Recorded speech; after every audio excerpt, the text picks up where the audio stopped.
Hello everyone, Tim the Train Guy here once again, and today we've got another custom model showcase. Today we're going to be looking at my custom painted model of Magma, Arizona Railroad number 10. This is a model I've been procrastinating on for a long time now, and I'm really happy that it's finally at a point where I'm happy with it. But before we discuss the model itself, let's discuss the prototype.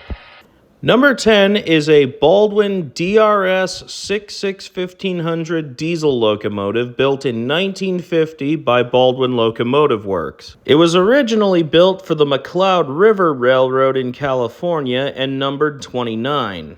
In 1969, it was sold to the Magma, Arizona Railroad and showed up looking like in these pictures here. At some point, its red stripes were painted yellow. And number 10 remained in service until 1991 when the Magma Arizona Railroad shut down. And in 1994, it was donated to the Arizona Railway Museum in Chandler. A quick interesting side note about number 10, it is one of very few Baldwin diesel locomotives that still has its original prime mover. And to some extent, it still works. As for my custom model, for a base, I used a HO scale DRS 66-1500 model by Bowser. I disassembled it, painted the shell white for a base, and then I used masking tape to do the stripes. The letters and numbers were all dry transfer decals from Woodland Scenics.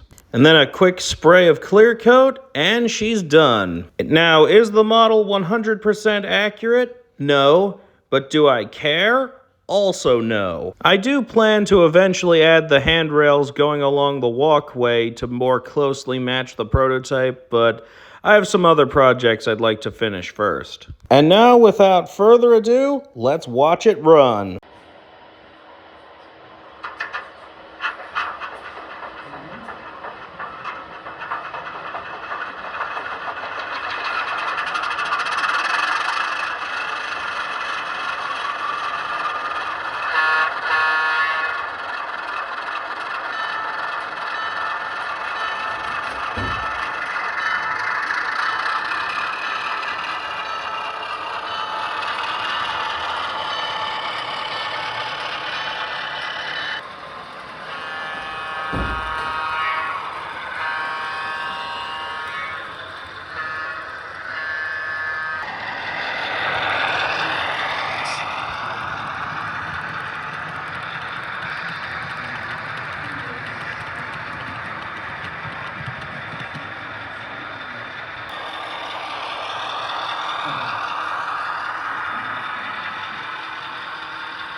Before I end the video, I'd like to give a quick shout out to the Gilbert Model Railroad Club. A lot of the scenes in this video, and most of my videos actually, are filmed on their layout. I'll put a link to their website in the description. And as always, thank you all for watching. I'm Tim the Train Guy, and bye for now.